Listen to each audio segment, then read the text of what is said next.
Good morning, everybody. Aaron, you look in amazement and shock. What's going on? StreamYard's had an update. We'll talk about it in a minute. We'll talk about it. Just don't let me forget. Scrap the notes, people. Breaking news. Okay, welcome everybody to Ask the Accountant, episode 101. Room 101, episode 101, something like that. As always, we are here to give you the news, the insights, and our opinions on the accounting and bookkeeping world. And we have got quite a bit of news to get through. So no dawdling, Aaron. No chatting for ages about the same thing. We need to get quick fire moving on, just like the BBC do. So you're supposed to ask me how my week was been. I got it all planned. I'm getting there. Give me a chance. But we're skipping that bit. On the day ahead. So, Aaron, how's your week been? Well, first of all, I need to tell everyone, whoever's using StreamYard, we now have a fancy new system where you can put your intro and outro. And as soon as you press start stream, it runs the intro. And I'm intrigued to find out what happens when we end stream. Does it run the outro as well? And then kill it? Ooh. But that is cool. That literally is. Yeah. As soon as I press start stream, straight into the intro. Boom. No dawdling. Like. That's it. You're a bit slow with that, aren't you? I am. I'm like, which one is it again? Get me glasses out. Like watching your nan try to do the Tesco shopping order online. Which button do I press? Man, you've got 100 rolls now. Yeah, no, good week. I was in London doing a bit of filming for Quickie Books. I can't say what, and it's all under NDA and all that sort of stuff. But I got to meet a YouTuber, a prominent YouTuber with 2 million subscribers. His name is Willany, influencer. And I was actually a fan of him as well before. I didn't even know it was going to be there. Like, it all kind of came as a bit of a shock. But yes, very, very cool. Very cool indeed. Got to ask him a few YouTube questions, got to talk to him about some videos he had planned and all this, that and the other. So yeah, really, really excited. And yesterday I went to see another YouTuber called Max Fosh. So he's on a little tour at the moment, going around. He had 1,000 people crammed into a theatre in Nottingham. So I got to see there, and he gave me a job. It was part of the act and everything, but he gave me a job as a lead finance as his new what do you call it, which is great. I had to give him a watch though as payment for it, but you know, that's one for another story. So, yeah, and I was quite impressed because he it was a really good like marketing ploy where there was a QR code at the beginning. You scanned it and it said, I get the biggest giveaway of his career sort of thing. If you like these questions, all that now. But there was T's and C's, and no one obviously bothered to read T's and C's. But one of them was that he now owned all of your possessions and all this and the other, and he needed to create a watch. So it was very, very well done. So I was very good interaction with the crowd. So yeah, what about your week, Johann? How's it been? Busy as always. I mean, nothing as exciting what you've been up to, obviously, but I've just constantly deep discussions at Engager about should we do this, should we do that, launching things, and the team deciding we're going to mull things over, which meant when I got bored over the weekend, after taking a chunk out of my hand with the vegetable slicer, trying to make leeking potato soup, which wasn't quite as vegetarian as it started off to be by the end, essence Johann in it. But after that, I then went, no, sod it, we're not mulling things over, let's get on with it. So we've launched a new WhatsApp channel to help keep our users informed. I spent last night for 6 hours writing out a new pricing guide to help share insights and stuff that we've found at Engager for all of our users. Just, you know me, mate, busy and productive. I'm excited for the pricing guide. For the pricing guide. I noticed I think Rez has released his pricing guide as well. I didn't get a chance to have a look at it, but it'd be interesting is compare, wouldn't it? Which helps you price everything and then gives you like a PDF proposal type thing at the end of the spreadsheet. But it'd be interesting to compare, right? Like, you know, what is a standard? So I realised it was 350 quid. Oh, to download it, is it? Oh. Yeah. Oh, okay. Damn it. Engage as a bargain. Damn Damn it! I thought it was a freebie. No. No. He posted media. it like it's a freebie. Yeah. It sounds like a freebie. And he was on social media this weekend saying, "Oh, look at how much interest there was! Like 287 comments." Like, well, hang on, half of those are you replying sent because you sent a link to the website. And it's all AI bot driven. I assume that you'll have set it up, won't it? Yeah, Probably, yeah. And then, so half of those 287 don't count. And then, how many actually downloaded and paid for it? Because how many put? Oh, I didn't realize I had to pay for this. Well, as yeah. a comment. So yeah, but yeah, like pricing in the accounting and bookkeeping space, it's one of those bit of a wild west frontier at the moment. Like 2-3 years ago, it was really clear who your experts were. You had James Ashford, Mark Wickersham. Like now, like Mark's very much focused on AI and in the US now. James obviously left when he left Go Proposal. So there's a lot of contenders, shall we say? Yeah. I'm with this pricing guide at Engager. I'm by no means saying this is how to do it. In fact, if anyone read the introduction I wrote and shared on Facebook last night, it's very much a look. This is just one way of doing it. It's up to you. It's your business. You price how you want. But yeah, just basically condenses and shares some of our insights, what we're seeing our users doing, ranges of service pricing, and people can just use it to help them sense check their own pricing and go from there. So tricky though, isn't it? Like we've got so many different aspects to our industry, just location, just how many members of staff you've got, you know, Client what type. niches you go in. Yeah, exactly. Like it's so difficult, isn't it? Like Yeah, for anyone to bring out any sort of pricing guide or anything, you have to put that pinch of salt on there because at the end of the day, your price is going to be what your client and what your client type are willing to pay, right? And exactly. that's a simple, that's what it comes down to. But yeah, it is. And we have some chats in some of our practice manager group chats that I'm in and groups and stuff, and it's pricing's always a hot topic. And one of the worst ones is kind of like, I'm going to charge this, do I feel right? And it's like, yeah, we probably right for us, but is it definitely right for you? It's really difficult to kind of put that concept together, isn't it? So yeah, and I think we've had a very much attitude from some of these business coaches saying that basically say if you don't do it this way, you're doing it wrong and you're going to fail.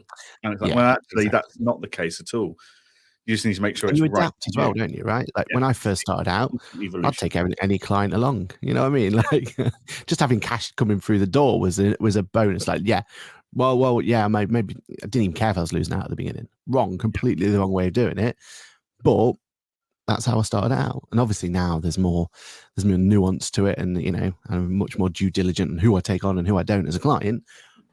But back then, I could have been at minus 2p per transaction, but I still take the money through the door. Do you know what I mean? Like, well, that's it. I mean, Victoria said in the comments, we'll come to the comments and say hello to everyone in a moment, but while we're on a topic, we'll stick on it. And so many people underprice themselves when they first start out. They do, Victoria, but I don't blame them for that. And that's okay. Because what's more important? Do I underprice myself when I start out and I've got no clients and get £100 a month in my bank? Or do I try charging that client £300 and get no money in my bank? It's tricky, isn't it? You've got to pay your bills. You've got to put food on the table. So actually, a client is better paying some money is better than no client paying no money. And the amount of people they're like, oh, I've not got any clients yet. And you look at their pricing, it's like, it's because you're pricing with the big boys. Like they're going to go find someone smaller and cheaper. Like if you need the money, the only person that you need to be accountable to is yourself. Yeah, if you're one man band, business coaches are the same because they've all forgotten what it was like to start out. Like I remember when I started out 7 years ago, like I was happy enough to take a job and do extra hours in the evening myself because it got that extra £100 a month in the bank to cover the food bill than not have that at all. Like cash is king when you're starting out. So there's no shame in taking on jobs and underpricing them in hindsight, just so that you've got money coming into the bank. Because you quoting silly prices doesn't pay bills. Cash coming into the bank does. So yeah. It's but you evolve over time, don't you? And then you find that's it. Your confidence, your understanding of what it takes to do a job, it all evolves over time. But there is no issue with people starting out and not charging what someone that's been in the game for 5+ years is doing. So yeah, I don't critique those people at all. It's fine. Right. Anyway, let's move on. Let's say hello to our viewers, as always, the people that keep us honest and true throughout these episodes, and to a certain degree, stop us rambling too much about random stuff. So good morning to Paul Whitehouse. Good morning to Natasha. Good morning to Kirsty, who's on her way to meet Amy Hancock, and loads of others at workcation. Oh, that's now, isn't it? Oh, wow. Yeah, that's going to be I think invited again. People don't know where my address is or my email address, but I don't get these invites. I'm not welcome to these events. I've got a feeling this one might not be for us, though. I think one of those ones.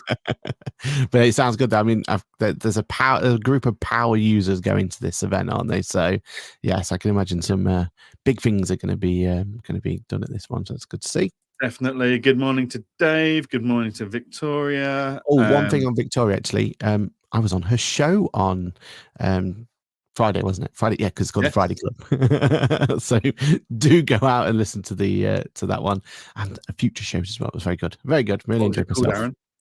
The Friday Club. There we go. You didn't mention that, so I just wanted for people that right, yeah. The Friday Club. We love it. There we go. Yes, unfortunately, I was invited to that one, but I couldn't make it. I was already see, people do know your email address. Yeah. They just choose not to invite me. Oh, that's so much better. Dave says, congratulations for Johann for the Bookkeepers Champion category at the Luca Awards and engage. More on that later. Much more on that later. Yeah, we'll come back to that. Paul says, I think a lot of accountants that just don't know how to price and are hoping someone will tell them. So, yeah.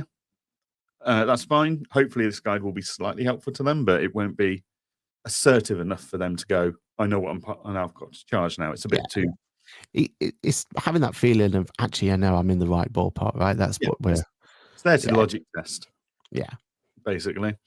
Good morning to Sue Green. Paul, most are fearful they aren't charging enough, but scared of pricing too high and not gaining clients. It's a fine balancing act. And it's down to what your priorities are at the time. If you need cash in the bank, then I get it. LinkedIn user, good morning, chaps. No one shows you how to be a good accounting business owner. Well, plenty of coaches out there that will try and tell you how to do it, but whether that's their coaching method's right for you or what they're focusing on is right for you is a different matter. I mean, we could have a whole topic about this, but ultimately, no one gets told. No one gets told how to be a business owner, right? And that's one of the failings of our education, unfortunately, because we're too busy learning trigonometry and Shakespeare rather than learning about tax. And I'll have you know, Shakespeare has been very useful to my career. It's just, it's one of the topics I will happily rant on about for hours is how unprepared people are. Whether you're going into employment or business ownership, schools do not prepare you for it. Yeah, exactly. Like, trigonometry, great. Learn it at A level and above, where you're focusing on things. At school, let's teach them tax, national insurance, and mortgage and rent differences.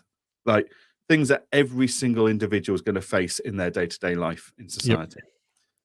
Yep. Natasha says pricing is totally an individual thing and having guidance is great, but not dictated to as to what we should price. Yep, that's what I'm gunning for. Stephanie says, I agree. It comes with experience. LinkedIn user says, just don't do hourly billing. You know what? I've said in my report, there is a place and a time for hourly billing. If that's how you... we still do it time to time. If we're doing a good cleanup or something. Sometimes there's just no way around it. And that's absolutely fine. I can feel I'm upsetting a lot of the audience right now. but business coach so-and-so said you can't do that. It's all engagement. It's all engagement. You run it how you like. You Can't keep wait for the short. pressing that dislike button. Marcus says, good morning. Good morning, Marcus. And Paul Whitehouse, Rider Club was a good listen, just a small tech problem at the start. I feel honoured that I was the only person to listen to the first 10 minutes of that pod. It was absolute podcast gold. One of the best 10 minutes of my actual life. Just unfortunate that it wasn't live to the rest of the nation. But yeah, it was like I had my own personal intro. It was brilliant. One of 3 people to ever listen to that first part of that podcast. Brilliant. Absolutely brilliant. Fantastic. Yeah, pressing record. Wait, we're definitely live, right? Yeah, right. Is always one of the top key tips. The amount of times I don't press record on something is ridiculous. Yeah, I mean, Instagram, I was 10 minutes late today, so sorry about that, Instagram team. Oh, amateur. I'm sorry, I have to bring him with me. Stephanie, I agree with Johann. Financial education is lacking. Why I'm writing a book on it. There we go. And I believe I owe Stephanie an apology. Yes, you do. Oh, yes. I'm gonna let me just sit back and enjoy this smugly. So this, Aaron, watch and learn, mate. This is how you do an apology, because you don't seem to have mastered this at all. So last week, when Aaron told us all that Ashley Accountant is now CPD certified, and that's amazing. Like, you guys are going to get an hour's worth of CPD points for listening into this episode, and that's incredible. Now, I made an assumption. I cast a dispersion that would probably make us the first accounting related podcast in the UK that was CPD certified. And quite frankly, if you listen to Aaron go on about how difficult it was to get CPD certified and how much they didn't really understand what a podcast was at the CPD place, you'd have thought I was right. But it turns out Stephanie and her podcast have been CPD certified for a few months already. So fantastic, Stephanie, for leading the way and getting us CPD certified podcasts into the industry. Thank you very much. And apologies for trying to steal your crown there. Yeah. Oh, very well Aaron, done. that's how you do it properly. Moving on. I was impressed with that. I thought that was a very well timed thing. I mean, it took me long enough to write this bit, though. An apology.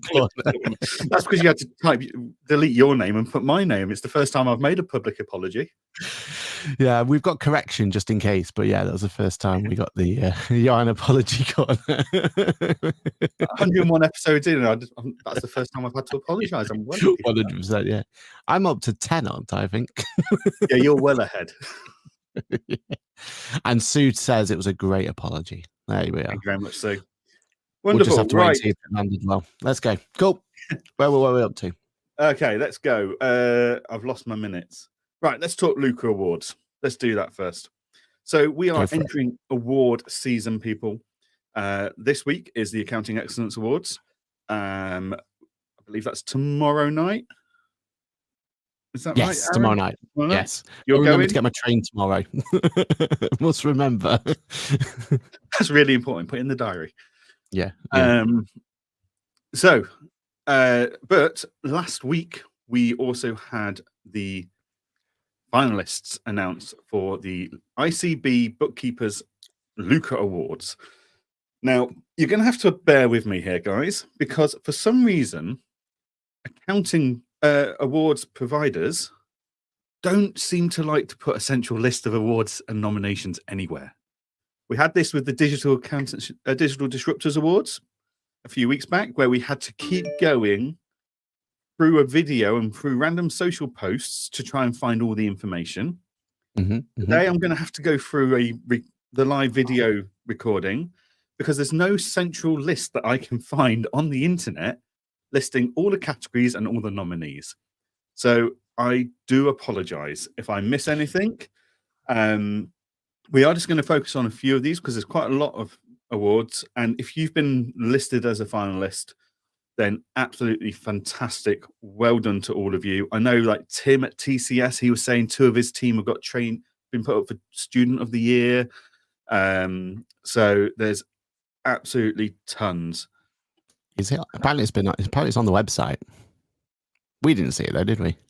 No, I think the list of categories is on the website, but the actual nominee, the finalists. Oh no, they are. It's a different link. This is not the page that their homepage takes you to.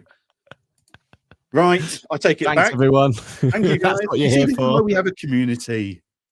It's Those what you amateurs do. that just record and edit and then send it out. Like, they At, wouldn't have had at this least before. the chat's earned their keep this week. You know what I mean? Like they Definitely. get to.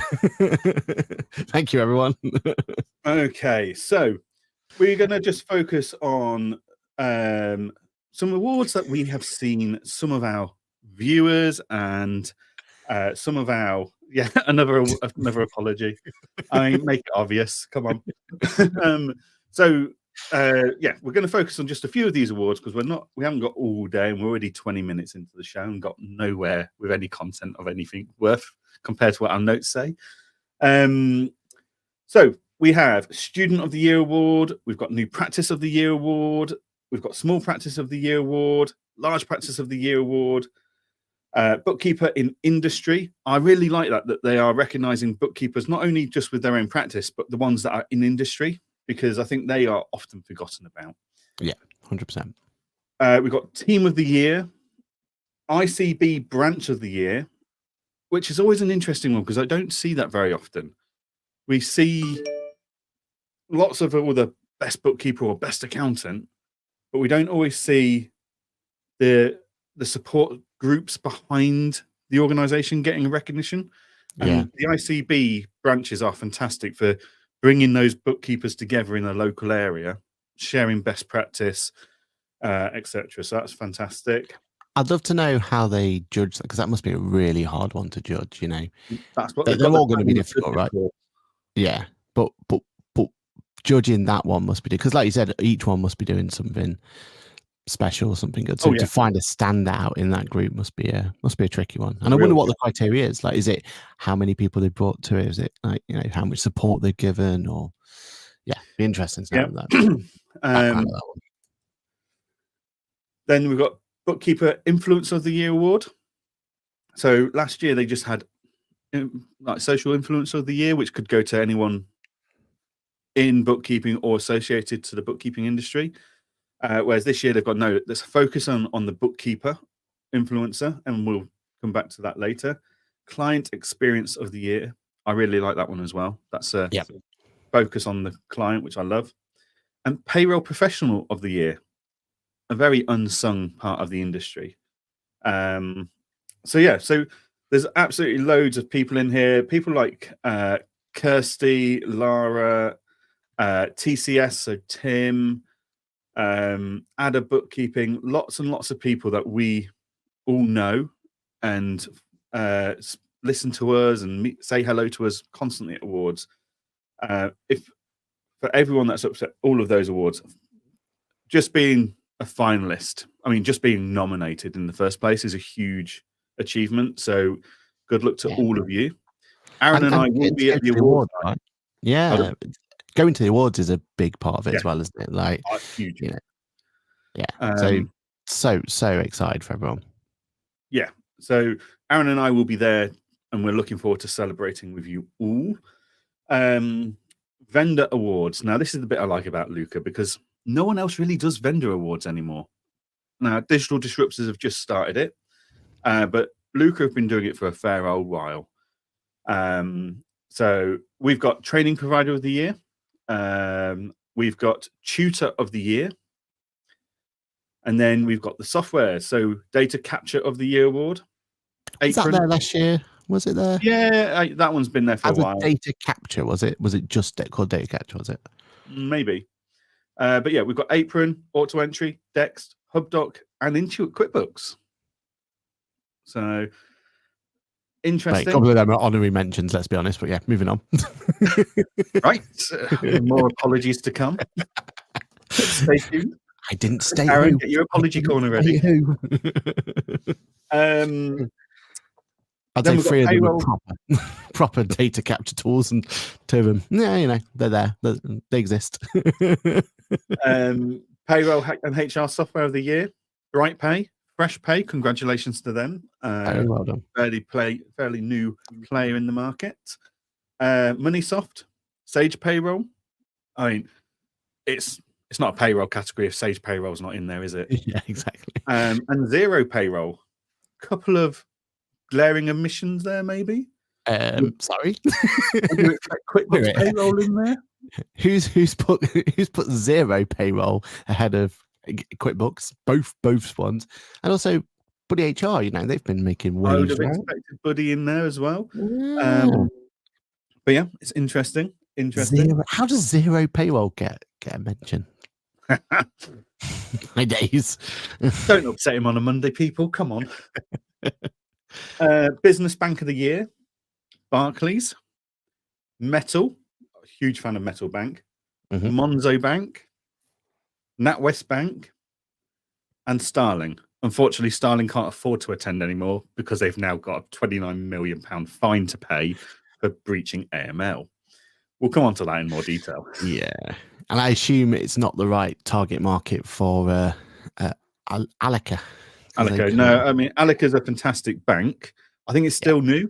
I think people are still discovering Alica Bank, and they only focus really on people with a £50,000 bank balance or more. Now, I did have it on good authority. They're looking at a light version. Ooh, but we'll see what comes out of that. So that could be interesting. Practice management software of the year, Bright Manager, Engager.app. Fingers crossed. Go Proposal by Sage, Tax Calc, Sage for Accountants, and Zero Practice Manager. Zero Practice come on, people. Come on. Jeez. Zero upsets you, isn't it? You should put Excel in there. Like, come on. You'd be better off. I mean, in Go Proposal's defense, I would argue they don't really belong in practice management, but there should be a pricing proposal tool section. Yeah. Which they would do very well in, as always, because that's what their expertise is. So it would be interesting to see if Bright Manager maintain the title they've had for several years. It's interesting ones that have dropped off though, aren't they? Because surely Iris Elements at some point, or what was Center, yeah. You would have thought they would still be popular.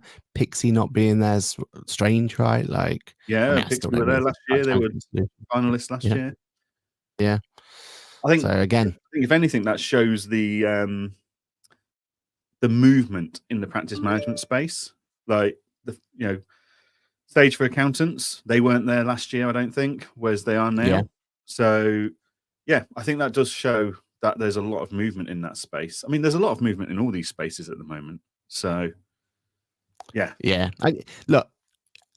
Zero is a great FMS tool, but can we really say it's a great payroll and practice management tool? I think that's fanboying too far, really, isn't it? Sage, fair enough. Like, they've built their own product and fair enough. Chris Downing saying Sage was in the practice management category last year. Apologies, Chris. Oh, was it there? I think that's fair enough. Like 3 in a row. I might just stop talking. It'd be easier. We'll come back to Paul Whitehouse's controversial comment there. I'm not having any association with it that. Probably answers a few of these questions. Oh, geez. Yeah.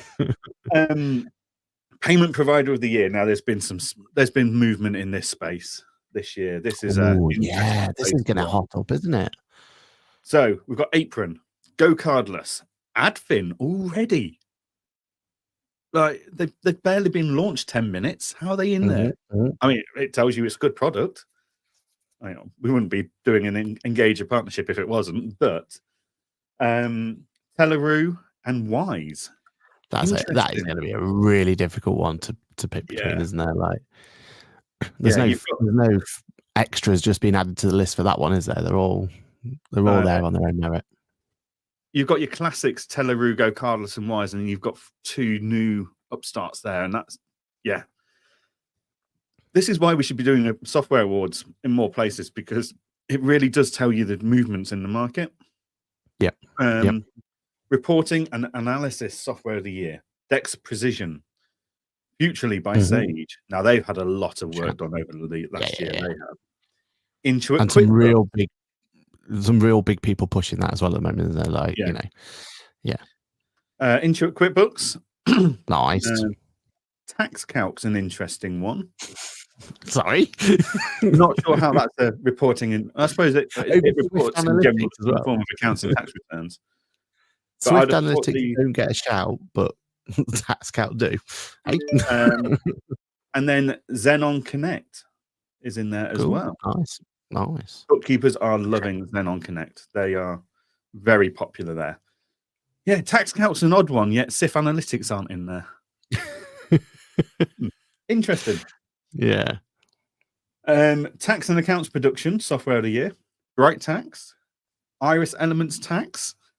Sage Final Accounts and Tax. TaxCalc. That's where I was expecting them. And Zero Tax. Now, in fairness to Zero, Aaron, they're further ahead and more usable than the QuickBooks tax solution. 100%. But where's KPM? Where's NOMI? Where's like how does Zero take? Come on, team. Come on. It's a free offering. Zero Tax does a good enough job for a free offering. Like, well, compare that to Sage Final Accounts and Tax, do you? No, they're free as well. They're absolutely That's how to do free offering. Like, come on. Yeah, and you know my attitude towards free. I always then question what's it costing me in efficiency and time and stuff. So so in your soul when you do Zero Tax be very interesting. Give away your soul, can you? Emerging App of the Year. We've got Approval Max. Nice. Buddy HR. Wait a minute. Approval Max, is that emerging? It's been there a while. Who owns it? Does that count? Okay. Buddy HR. Good to see them there. The Penfold platform. I need to spend more time looking at this. I think I'm missing a trick because Free Agent have linked into them as well. So yeah. Yeah, I need to have a look at that. Work Guru. Not seen that one myself. Have you? No. Need to do some research. And Expert as well. Nice. Yeah. So interesting. I'm not seeing like interesting. There is no category for best finance management software. No, there isn't, is there? Because in theory, you've got Sage, Xero, QuickBooks, Free Agent. KPM are making a play for that space. NOMI's making a play for that space. Yeah. Like, that's an interesting space to not have an award for. Interesting. And I think they knew what the winner was going to be straight off of it. It was like unfair. Do you know what I mean? Like, there's only one out there that could possibly win it. I mean, technically, there's only one out there that could win any of these awards because there's only one winner. But, you know, it's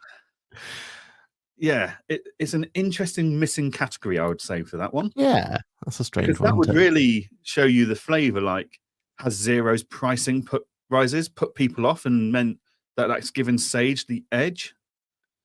Oh, Chris Downing has come in. Oh, you see, this is what we love the community for. There is one for bookkeeping software. It's not listed on the website. Well, there we are. There we go. Back to Johann's apology corner. Yeah. Chris has made I to be aware and to update the list over the weekend. There we go. Right. Good one. This is the last Hopefully time not missing any of the other ones as well, because but cool. Yeah. So then we've got two more. We've got the Bookkeeper's Friendliest Software, which is always a popular one. So we've got Apron. Get it. Engager.app. Thank you very much. Free Agent. An amazing shout. They kind of win it every year. This is like Lando Norris taking on Lewis Hamilton and Max Verstappen for the title, right? Like Free Agent are. So what you put in QuickBooks as Xero then? Was that Bottas and? I mean, QuickBooks and Xero, they're more like a stroll. Like they turn up, they try to be friendly, but they don't do very well. Yeah, it's an uphill battle for them too, isn't it? Let's be honest. Yeah, but again, I'm surprised Sage isn't on that one. Yeah, because you would have thought Xero's So if we look at Zero, right, it's emails. How can that be friendly support? Whereas Sage, you call someone and they're there. Yeah, It's exactly. very I mean, my account managers let me down 4 times with Zero this year. So is that friendly? Is that just on one account manager, or is that each account manager you've had each month? Exactly. I did get swapped over, and yeah, they just didn't turn up. No apology. I'm not talking to the QuickBooks chap. I'm not doing that. So yeah. Is that class as friendly? Just not. I suppose it is. I suppose you could, double negative and all that, isn't it? Yeah. They didn't have a chance to upset me, so that must make them friendly. But yeah, interesting one there for friendliest software of the year. Very interesting. Because again, I'd put Xenon in there. Yeah. So, yeah. There's absolutely loads of fair contenders for that one. That's going to be that would have been a tough choice to narrow it down from the nominations. Based on the mascot, Buddy probably gets a shout, right? Yeah. Running around, get a cuddle every. Yeah, exactly. And then there's another category that's new. So Bookkeeper's Champion. So this is basically someone that continues to champion the cause of the bookkeeper, whether they're a bookkeeper or whether they are just on social media, in software, etc. So we've got the legend that is Chris Downing. 4 in a row. Is he going for 4 in a row? Or no, that's my fourth apology. I know. Can you apologise, please? Joe Wood with 6-figure bookkeepers. Fair play. Myself, for some reason. I mean, all I do is make sure I say bookkeeper after the word accountant. And I mean, after the amount of apologies this episode, I don't know. I'm going to say that's good. I'm not even finalist anymore. I've just gone. You might have been up for it until this episode. Kirsty St. John. Excellent work. And Natasha Everard. Fantastic. Yeah, good luck to both of them. I think very, very worthy contestants on there. Very humble to be amongst such big names in the bookkeeping world there. That'd be good. So yeah. Now, apparently, there is a bookkeeping software of the year. Let's assume it's QuickBooks Zero Sage. Free agent. Who else would it be? KPM could be up there. Nomi could be up there. Like KPM are picking up traction in that space. Maybe. Yeah. Potentially. Linebooks should be there. They won't be, I don't think, but yeah, they should be there, definitely. But yeah. Interesting. Very interesting. I mean, what we are in for is a night of intrigue and celebration. Yeah. So I'm definitely going to get to the to the bottom of why zero payroll, zero practice manager. So people love it so much, and zero tax. That'll be my. I'll be on the ground figuring it out. That's what I'm going to be there for. I'm going to make it my mission. Fantastic. Right. Okay. Let's go back to our comments quickly. Let me go back to the top. Oh, first of all, a big one. Hey, Unforgiven, which is more than your apology got you, sir. No, it got me more into trouble, doesn't it? Chris Downing tapped me again. Kirsty says, well done to Stephanie. Engager.app, go guys, voted. Thank you very much. Sue, yeah. I mean, isn't that confidential? Are we services now? Right. It's on the website. It's on LinkedIn. Yeah, I found the video on LinkedIn. I couldn't find all those listed on LinkedIn though. Kirsty says, Lucas are the Oscars of the bookkeeping world. They really are. We would love another award to go sit next to the Digital Disruptors one in the Liverpool office. So fingers crossed, but just to be there to celebrate with our users and stuff will be fantastic. Right, let's skip all of these bits. 2 in a row. Well done to Natasha from Kirsty. Stephanie's honoured to be finalist in 4 different categories. Very well done. Very well done. Stephanie is an Alica girl. Good on you. I love a bit of Alica banking. They do so many good things for my clients. Stu says there's only one winner of practice management software of the year. Johann, thank you, Stu from Free Agent. Zero tax, probably. Or zero practice manager, no doubt. So, controversial comment. I'm not even going to read this one. Aaron, you can read that one out. Too many zero-loving bookkeepers in the Luca judging panel. I don't know what you mean, Paul. I just do not know what you mean. I mean, I didn't spot anything there at all either. So, yeah. Moving swiftly on. Controversial. Calling the... Oh, speaking of controversial. Don't swear, we're live with the retreat. Oh, okay. Hello, retreat. Hope you are having a good time. You know, hope you're smashing it out there. It's 12 minutes past 9. Put the champagne away. Yeah. You've got to do some work first.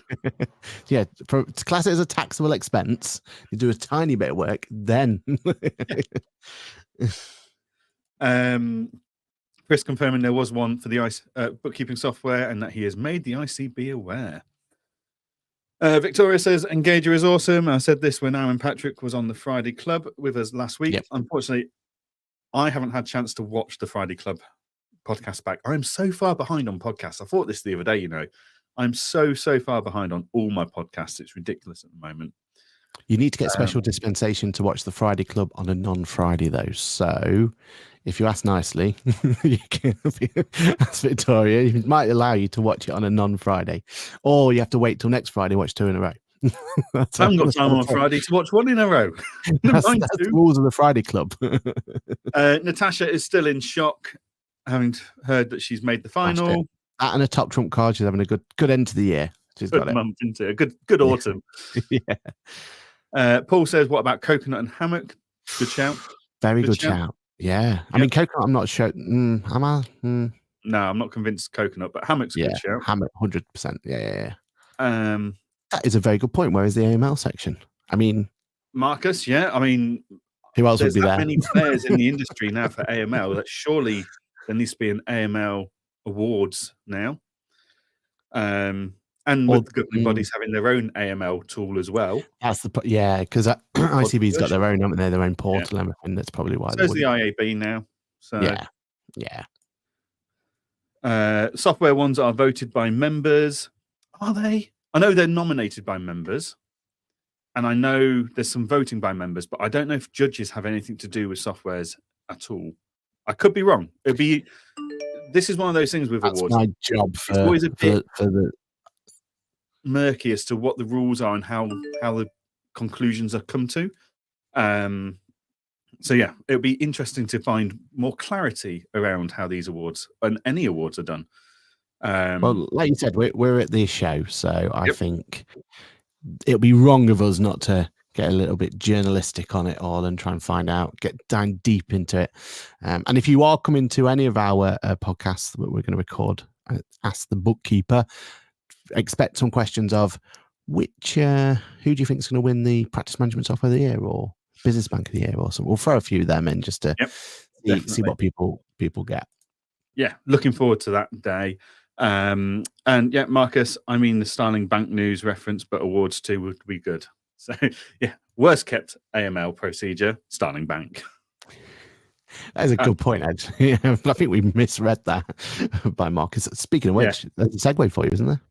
Yeah, so that is a fantastic segue. So yeah, I mean, anyone that doesn't know, Starling Bank they've been in trouble for a while with the FCA in regards to their AML checks. It turns out it wasn't incredible technology that allowed them to set up and launch new bank accounts within minutes, if not hours, of application back in 2020 onward, like 2019, 2018 through to like 21. You know, when everyone was struggling to get the bounce back loan, so everyone just set up a Starling Bank account because it's the only bank taking customers on. We were all told, oh, it's just fun. This is what happens when you use the latest technology and not stuff like that. No, it's what happens when you don't do your AML checks, people. And what you get in return for that is a £29 million fine from the FCA. So, yeah. And it also explains why they've been debanking people left, right, and centre. But AML reasons that they use. So, yeah, it's a hard lesson learned. I think you and I, Aaron, we were just as bad for saying that, oh, Starling Bank, it sets up bank accounts. This is fantastic. Yeah. In hindsight, they weren't doing enough checks. So there has to be a balance between like, it shouldn't take a month to get a bank card and an account number from your high street bank still. But also, we shouldn't potentially expect it instantly either. There needs to be a balance, because they need to do their right checks and make sure they know who they're taking on as a customer and whose money they are and aren't moving around. So yeah, I mean, your thoughts on this one, Aaron? I think it's harsh a little bit on just the industry, because what they've done, as in Starling, Revolut, all the challenger banks, to make banking more accessible and the new features that come along is what we want. Like, we want to strive for that, but we can't take the shortcuts to get there, can we? And I think that's the lesson we've learned. And it does, like you said, it does kind of come to light. Some stories we've heard lately, or well, yearly, about a year ago now, wasn't it, that we were privy to some information, and this is all starting to stack up. So it didn't come as a surprise. We kind of expected something like this to happen at some point, but yeah, it's a shame, because it's an industry it's an area of our industry that is lacking in innovation, lacking in anything that can actually help us do good. So yeah. I mean, we've said enough times about the QuickBooks Bank being not allowed. We still feel like that's a real backward step for the industry, right? Like, it could have opened the doors for the rest to bring bank accounts to the table and everything else, and you know, in that. But hopefully, this does mean that they concentrate on those aspects, and they look at ways in which they can work with the industry to make actual AML as seamless as possible. They obviously see it as a big barrier to entry for them, so this could be a chance for them to work with it. And hopefully it also stops them from trying to change lanes. Like, they've got this bee in the bonnet now about building their own FMS solution and building their own banking business bookkeeping solution within their bank. So hopefully this stops them dead on that, and they can start like building up the business there. So yeah, and definitely. I think Marcus is spot on, isn't it? Do you want to talk about it? Yeah, Marcus has just said, so for any of our listeners that don't know Marcus works at Zama AML. So if there's anyone qualified to talk AML, this is the man for it. Marcus says there will be more to come, I'm sure. Was a good focus on the education aspect. It was clear the team weren't equipped to spot the issues, and that's without the right process. So yeah. Seems to be lacking in all areas. And maybe it's a really good point for everyone to think about, right? Like, we've all got to think and keep evolving our processes, our procedures, and everything else. It's not a one and done, is it, AML? And I imagine with Starling, like, at the very beginning, they were probably fine. Like, they're probably doing everything they needed to do at the very beginning, but they didn't adapt the processes. They didn't adapt quick enough. They were lax in it. And accounting firms can be exactly the same if we're not careful, right? Like, it's so easy for us to, when we were a one-man band and we had these procedures in place to keep us doesn't mean that they're ready for it now. So yeah. Speaking of lacking in areas, let's have a chat about HMRC. Oh, I love my segues, even if even if I'm the only one. So, agent news from HMRC. We've got a new web chat. It's going live. So, mixed responses on social media. The majority, though, were in favour of this, and I think rightly so. Because I know in my team we've had.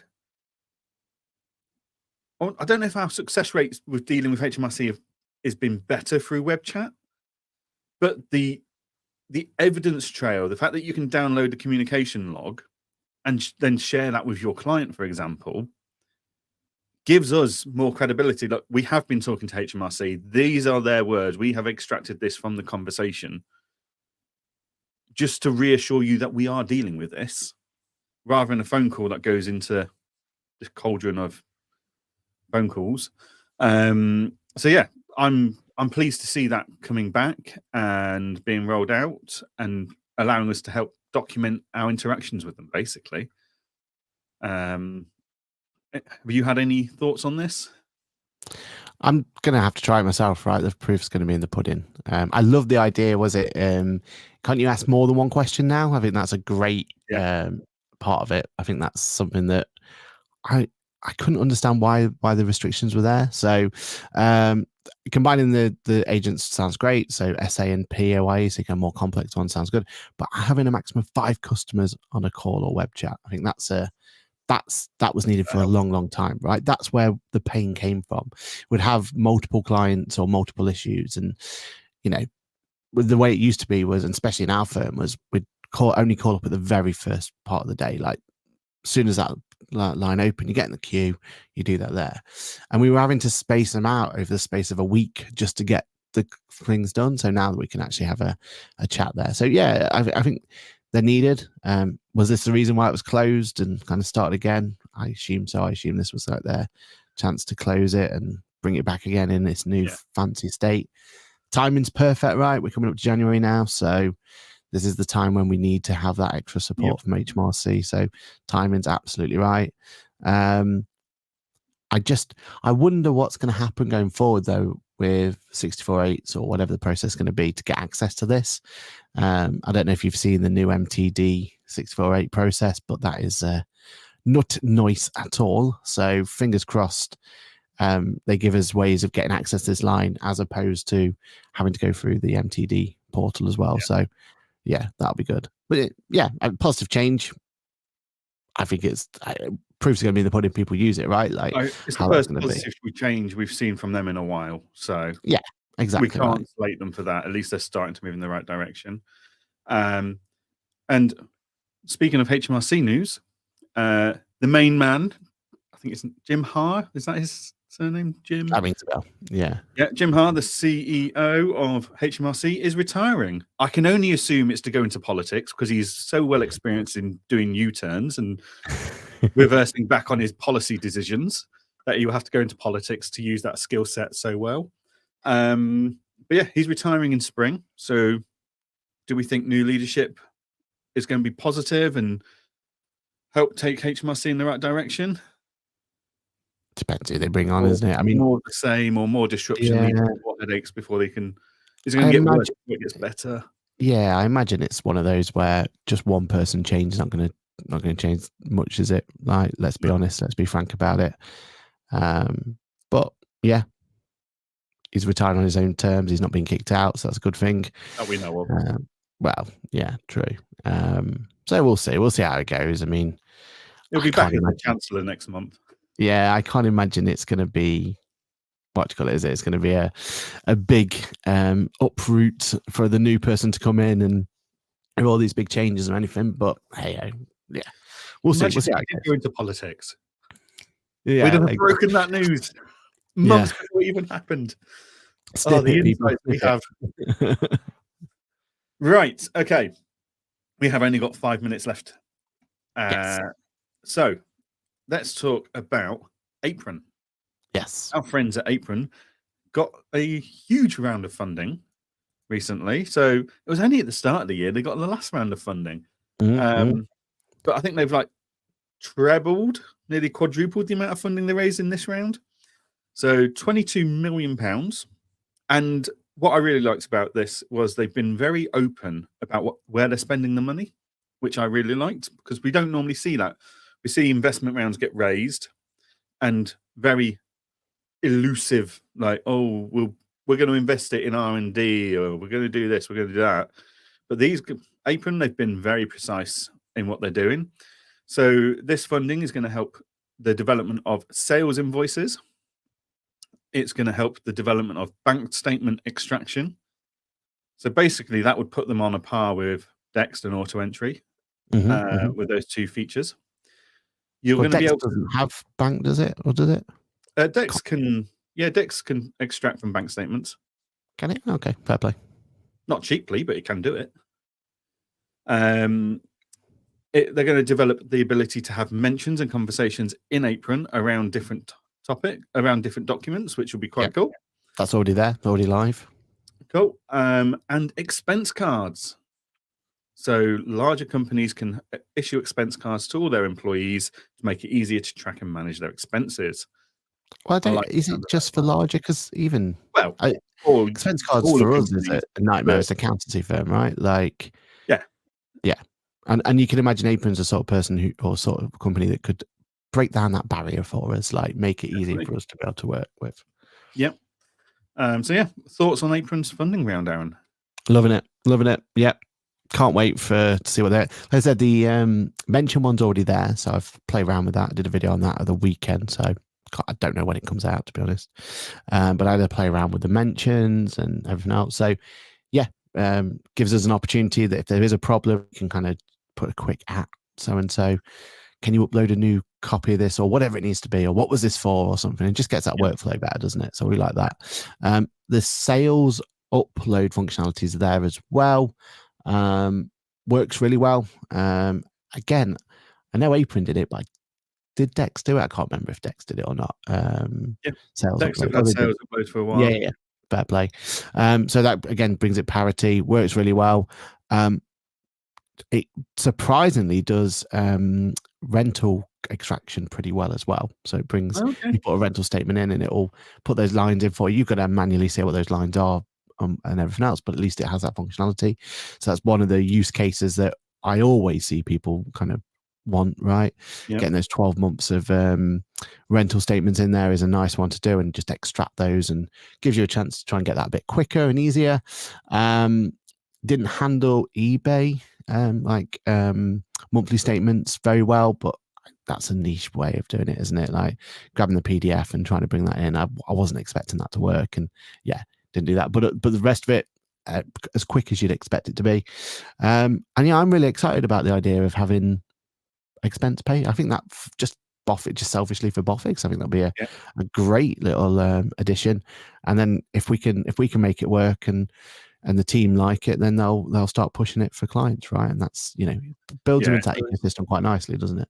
It's always easier to push the product to your client when you're using it yourself and you know it inside out because of that, and you trust it and love it.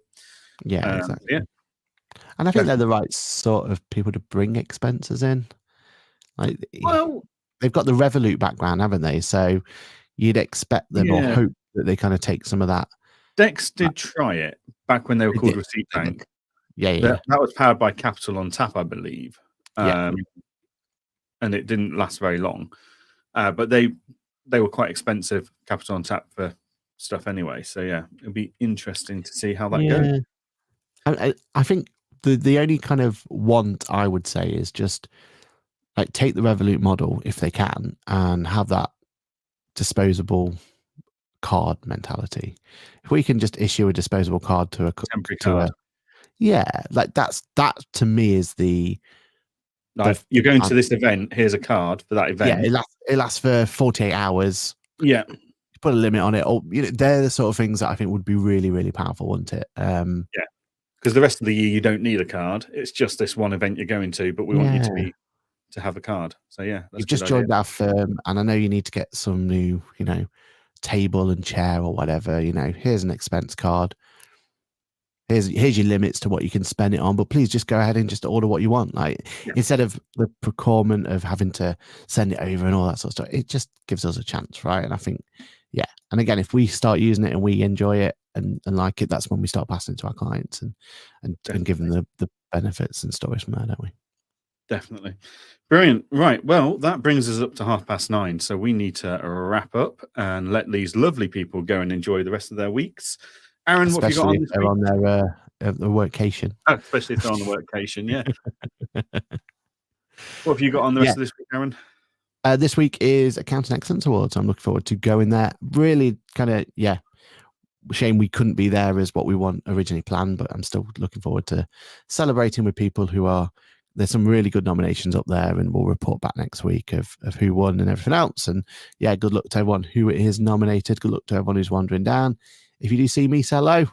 I'll try and bring some top trump cards with me, and try and pass a few of them out. So looking good. What about yourself, Jan? Anything exciting coming your way? I'm visiting Free Agent head office this afternoon. Going to see Stu and Tony and Jem and discuss things with the Engager Free Agent integration and where we can take that in the future. Quite a few of those kind of conversations this week, which is exciting. And then, just continue revolutionizing the world of practice management, as you do. Typical week for you, really, isn't it? It is really, It's just a standard week for Johann. Nothing too major in my diary this week, thankfully. But yeah, well, enjoy your trip to London again. I mean, Yeah. it is like your second home now. You're past the loyalty points now part, aren't you, for the hotel? Like you're just now a resident, a permanent resident. Yeah, well, a conversation for another day, but I've decided that I'm on the wrong loyalty points for hotels, so we'll talk about that one day about how I have missed out massively. But that is one for another day. Do you want to quickly just finish those topic comments off? Yeah, Cheryl wants to know how she gets the CPD points for this episode. Keep an eye out on socials. We'll make sure that gets posted ASAP. We're still waiting on a few bits of red tape and stuff to sort out, but we will make sure that comes to you soon. Yep, just keep a list of the episodes you're listening to. Abby says, let's hope the new CEO at HMRC is innovative. Okay, I think that's ambitious, but okay. Cheryl says, if you can add funds outside of normal banking hours, that would be a big winner. So yeah, for the expense cards, I assume. Yeah, fantastic. Right, well, thank you very much to all of our listeners and all of our viewers that join us every week. We will be back next week for episode 102 with all the latest news and insights, especially from Accounting Excellence Awards. Let's see what the gossip is. See what insights you can glean from there, Aaron. And we will see you all next week. Now, I'm going to run the outro as normal, but we may get a second outro. So we'll see. We'll see how it goes. Cheers, everyone. See you next week. Bye. Bye.